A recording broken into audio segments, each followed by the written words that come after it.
Assalamualaikum warahmatullahi wabarakatuh. Perkenalkan, nama saya Ahmad Gawamudin. Saya di sini akan mempresentasikan pemodelan dengan UML dan metode SDLC. Sejarah UML 1.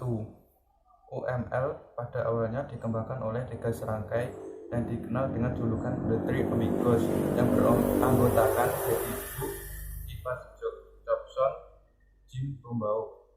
Pada awalnya, UML diberi nama OOSE atau Object Oriented Software Engineering. Sejarah UML 2 sampai era tahun 1990, puluhan metodologi pemodelan berorientasi objek bermunculan di dunia. Di antaranya adalah metodologi Booth, metodologi SWOT, metodologi OOSE, metodologi EMT, metodologi Layer-Miller, metodologi Weisbrot, dan sebagainya. Masa itu dikenal dengan masa perang metodologi atau method war dengan pendesainan berorientasi objek. Masing-masing metodologi membawa notasi sendiri yang mengakibatkan timbul masalah baru apabila bekerja sama dengan grup atau perusahaan lain yang menggunakan metodologi yang berlebihan. Sejarah UML 3 dimulai pada bulan Oktober 1994. Booth, Brumbaugh, Jobson yang merupakan tiga tokoh yang metodologinya banyak digunakan melopori usaha untuk penyatuan metodologi pendesainan berorientasi objek. Pada tahun 1995 dirilis draft pertama dari UML versi 0.8. Sejak tahun 1996, pengembangan tersebut dikoordinasikan oleh Object Management Group. Booth, Brumbaugh, Jobson menyusun 3 buku serial tentang UML pada tahun 1999. Sejak saat itulah UML telah menjelma menjadi standar bahasa pemodelan untuk aplikasi berorientasi objek. Definisi UML atau Unified Modeling Language adalah sebuah bahasa untuk menentukan visualisasi, konstruksi, dan mendokumentasikan artefak atau bagian dari informasi yang digunakan dalam suatu proses pembuatan perangkat. Artefak dapat berupa model deskripsi atau perangkat lunak dari sistem perangkat lunak, seperti pada pemodelan bisnis dan non-perangkat lunak lainnya. Tujuan model membantu untuk memvisualisasikan objek. Model membantu untuk memberikan gambaran struktur atau perilaku. Model digunakan untuk menyediakan template ketika membangun sebuah sistem. Model digunakan untuk mendokumentasikan keputusan yang telah dibuat. 5 hal yang wajib diperhatikan. 1. Setiap model menampilkan tingkat abstraksi yang berbeda-beda. 2. Semakin banyak sebuah model, semakin baik gambaran yang diberikan atas objek yang mewakili. 3. Model yang dipilih akan mempengaruhi bentuk solusi yang akan dihasilkan. 4. Terkadang sebuah model tidak cukup menggambarkan objek yang diwakili. 5. Tidak ada model tunggal yang menandai. Diperlukan satu set model untuk menyelesaikan sistem non-tritual. Tujuan pemodelan perangkat lunak. 1. Membantu semua tim yang terlibat dalam memahami sistem yang sedang dibangun. 2. Meningkatkan produktivitas tim pengembang dikarenakan pemahaman akan sistem yang lebih baik. 3. Mengurangi defect yang muncul. 4. Sebagai alat komunikasi antara tim pengembang dan tim pengguna. 5. Sebagai acuan ketika melakukan pengujian sistem. 6. Sebagai alat untuk mendokumentasikan kebutuhan sistem. 7.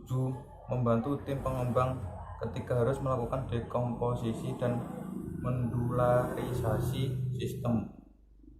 8. Sebagai acuan ketika akan melakukan pengembangan sistem. Struktur diagram. 1. Diagram kelas diagram. 2. Komponen diagram. 3. development diagram. 4. Objek diagram. 5. backpack diagram.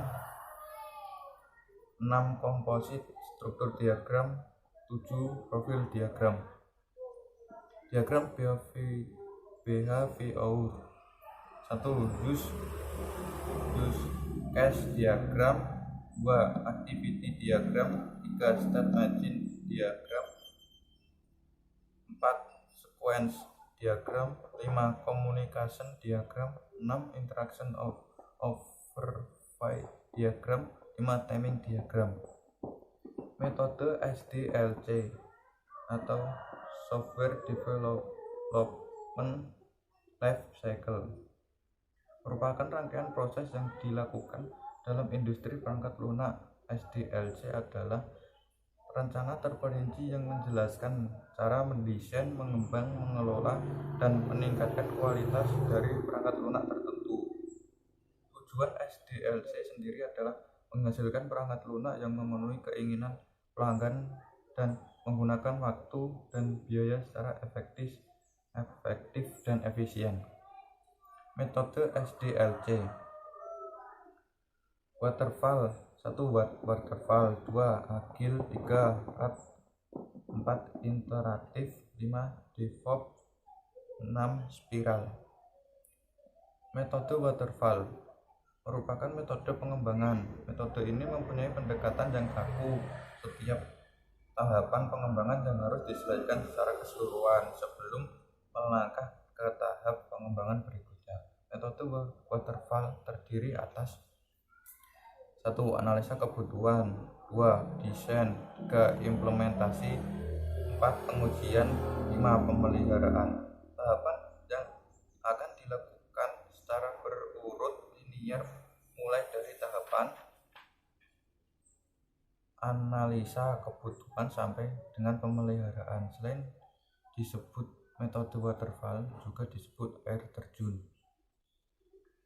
1. Analisa kebutuhan. Metode waterfall mulai dengan tahapan mengumpulkan analisa kebutuhan. Sistem tersebut harus diidentifikasi dan dijelaskan secara detail dalam sebuah dokumentasi yang baik. Tahapan ini merupakan yang utama dalam sebuah pembuatan sistem dan merupakan tahapan yang paling penting dikarenakan tahapan ini akan menentukan sistem seperti apa yang akan kita hasilkan dalam sebuah proyek pengembangan perangkat lunak. 2. Desain. Pada tahap ini, kebutuhan sistem diterjemahkan menjadi sebuah rencana pengembangan sistem dalam bentuk model. Model tersebut dapat dianggap sebagai blueprint dari perangkat lunak yang dikembangkan. Oleh sebab itu, model yang dibangun harus dapat dimengerti semua tim pengembang dan menyertakan detail-detail yang diperlukan, dengan kata lain, dengan membaca yang ada. 3. Implementasi.